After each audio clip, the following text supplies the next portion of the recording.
مومنو، شیطان کے قدموں پر نہ چلنا، اور جو شخص شیطان کے قدموں پر چلے گا تو شیطان تو بے حیائی کی باتیں اور برے کام ہی بتائے گا۔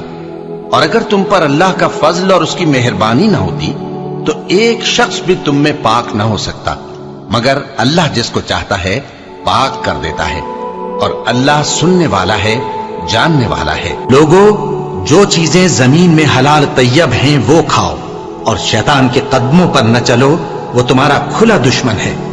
وہ تو تم کو برائی اور بے حیائی ہی کے کام کرنے کو کہتا ہے۔ شیطان تمہیں تنگ دستی کا خوف دلاتا اور بے حیائی کے کام کرنے کو کہتا ہے، اور اللہ تم سے اپنی بخشش اور رحمت کا وعدہ کرتا ہے، اور اللہ کشائش والا ہے، سب کچھ جاننے والا ہے۔ اور وہ کہ جب کوئی کھلا گناہ یا اپنے حق میں کوئی اور برائی کر بیٹھتے ہیں تو اللہ کو یاد کرتے اور اپنے گناہوں کی بخشش مانگتے ہیں، اور اللہ کے سوا گناہ بخش بھی کون سکتا ہے، اور جان بوجھ کر اپنے افعال پر اڑے نہیں رہتے۔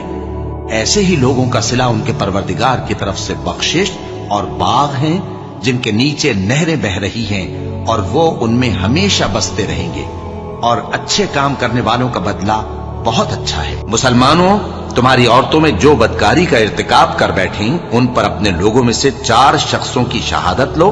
اگر وہ ان کی بدکاری کی گواہی دیں تو ان عورتوں کو گھروں میں بند رکھو یہاں تک کہ موت ان کا کام تمام کر دے، یا اللہ ان کے لیے کوئی اور سبیل پیدا کرے۔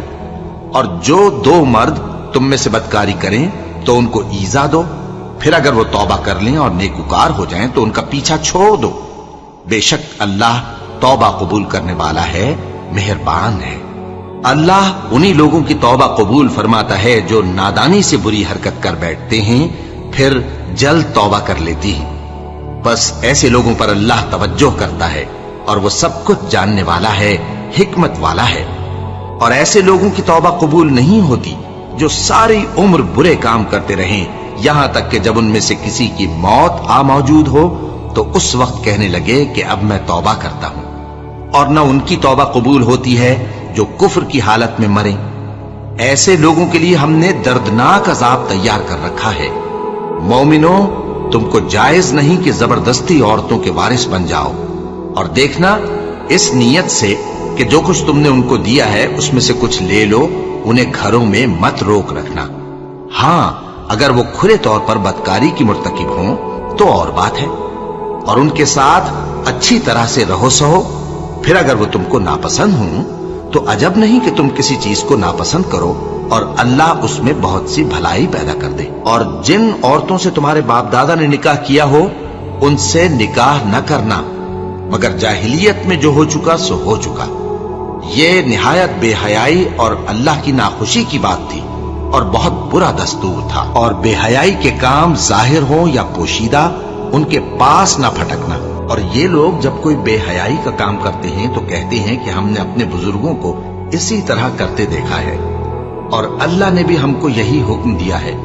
کہہ دو کہ اللہ بے حیائی کے کام کرنے کا تو حکم نہیں دیتا۔ کیا تم اللہ کی نسبت ایسی بات کہتے ہو جس کا تمہیں علم نہیں؟ کہہ دو کہ میرے پروردگار نے تو بے حیائی کی باتوں کو ظاہر ہو یا پوشیدہ، اور گناہ کو اور ناحق زیادتی کرنے کو حرام کیا ہے، اور اس کو بھی کہ تم کسی کو اللہ کا شریک بناؤ جس کی اس نے کوئی سند نازل نہیں کی، اور اس کو بھی کہ اللہ کے بارے میں ایسی باتیں کہو جن کا تمہیں کچھ علم نہیں۔ اور اسی طرح جب ہم نے لوط کو پیغمبر بنا کر بھیجا تو اس وقت انہوں نے اپنی قوم سے کہا کہ تم ایسی بے حیائی کا کام کیوں کرتے ہو کہ تم سے پہلے اہل عالم میں سے کسی نے اس طرح کا کام نہیں کیا، یعنی خواہش نفسانی پورا کرنے کے لیے عورتوں کو چھوڑ کر مردوں کے پاس آتے ہو۔ حقیقت یہ ہے کہ تم لوگ حد سے نکل جانے والے ہو۔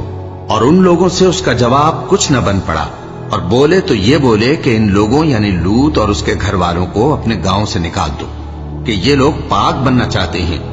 تو ہم نے ان کو اور ان کے گھر والوں کو بچا لیا، مگر ان کی بیوی نہ بچی کہ وہ پیچھے رہنے والوں میں ہو گئی، اور ہم نے ان پر پتھروں کی بارش برسائی۔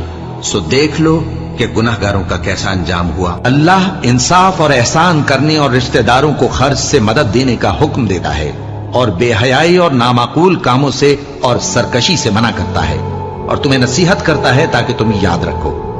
اور جب اللہ سے عہد کرو تو اس کو پورا کرو، اور جب پکی قسمیں کھاؤ تو ان کو مت توڑو، کہ تم اللہ کو اپنا ضامن مقرر کر چکے ہو، اور جو کچھ تم کرتے ہو اللہ اس کو جانتا ہے۔ اور زنا کے پاس بھی نہ جانا کہ وہ بے حیائی ہے اور بری راہ ہے۔